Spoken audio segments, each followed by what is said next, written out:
Hey everybody, how have you been? So, I have a day off, so here I am. I wanted to do another video to talk about some stuff that I've been reflecting on as I've been working, and then also, thinking about the future in terms of what I think is the most effective and ethical way of approaching dealing with mental health issues.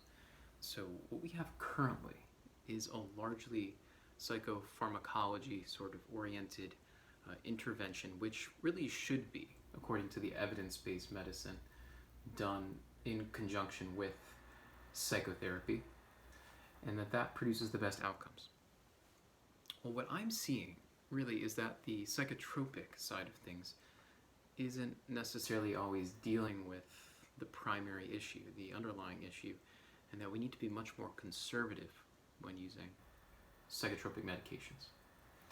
There's a way to understand this on a biological and neurobiological level. The primary way to understand this is that we have to locate the problem in some sense, holistically. We have to think about not only the brain, but how the brain and the body are essentially relating through bidirectionality, but then also how the brain is uniquely equipped as a social organ to deal with the psychosocial environment. So I think in a lot of instances, mental health issues are rooted in issues outside of the individual in the psychosocial and cultural world or landscape. And that affects the formation of the individual, the identity of the individual. And as such, we get these neurotic patterns, these disturbances within the identity of the individual. And what we need to do is we need to address those disturbances, not only one-to-one, but also within the culture, right? The culture of, you could say, this person's religious identity, their family system, etc. So that's probably my big sort of realization as I work. I'm locating the problem not necessarily within the brain, but largely within not only the body, but also relationships. So we're taking this holistic perspective that is essentially better equipped to produce real outcomes, lasting outcomes. The second thing is the nature of psychopharmacology. That is to say, how the tools that we have right now actually work within the brain and the body. Most of our medications act non-selectively across the entire brain. They act on neurotransmitters and hormones. So for example, we have the primary monoamines, like serotonin, dopamine, and norepinephrine. We have different types of antidepressant medications which block the brain's recycling mechanism to essentially allow for more of one or multiple neurotransmitters to cross the synapses or synapses between nerve cells. So what we're able to do is we're able to increase the amount of neurotransmission between individual cells across the entire brain. Now, what I've come to understand is that what we need to do is start thinking about the brain and the body and relationships, but we have to think about the brain specifically as dynamic, as a process, as an interactive process that not only works through key neurotransmission between nerve cells, but through large patterns or circuits of neural firing. So we think about that, neuron to neuron neurotransmission, but we have to think about the circuits of transmission, the patterns of transmission.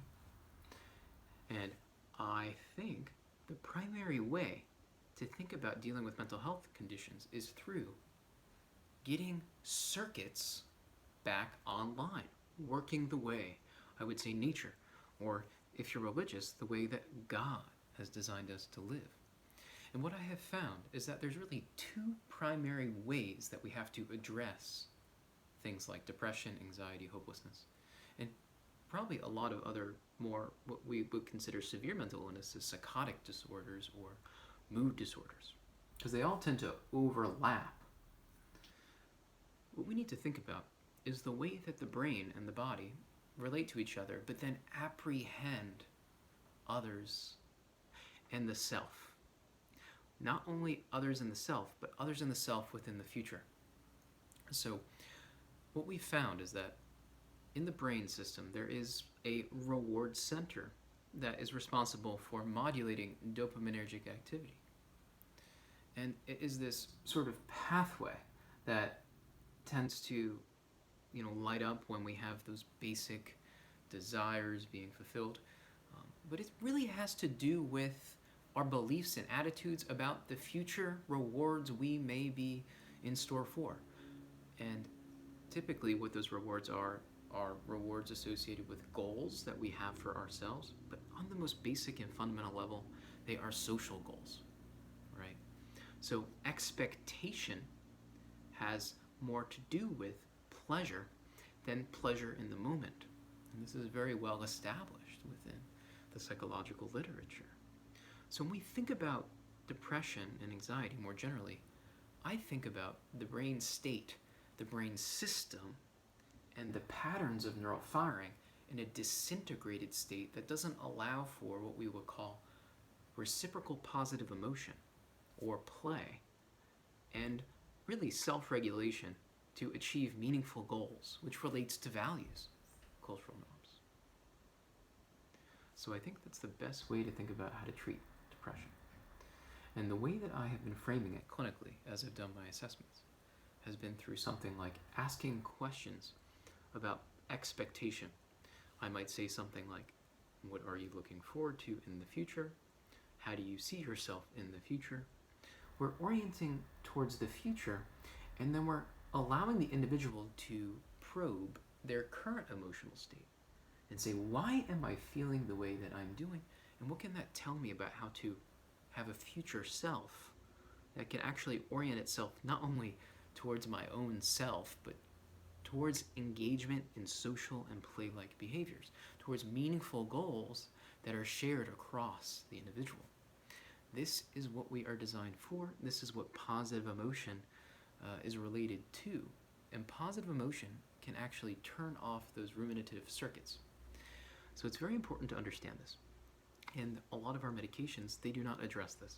What they do is they can temporarily increase the, those neurotransmission on the individual neural-to-neural level. And in some sense, they can reduce what I would call the fight or flight or stress response. But what we need is a therapeutic intervention that actually targets the underlying problem, and that's the patterned neural firing across individual to individual in reciprocal relationship, but then also through self-regulation, through meaningful goals, through values that can be reflected on. We do that when we say, why am I feeling the way I'm feeling? And then we appraise that consciously. We use our language, we use our tools, and we make sense of why we feel the way we do. And we start to do that when we actually have social support. And that's the work I want to do. What do you think about what I've had to say? I would love to hear your opinion, and I hope to see you in a new video. If you liked what I had to say, you can like, and if you want to see more from me, you can subscribe. See you later.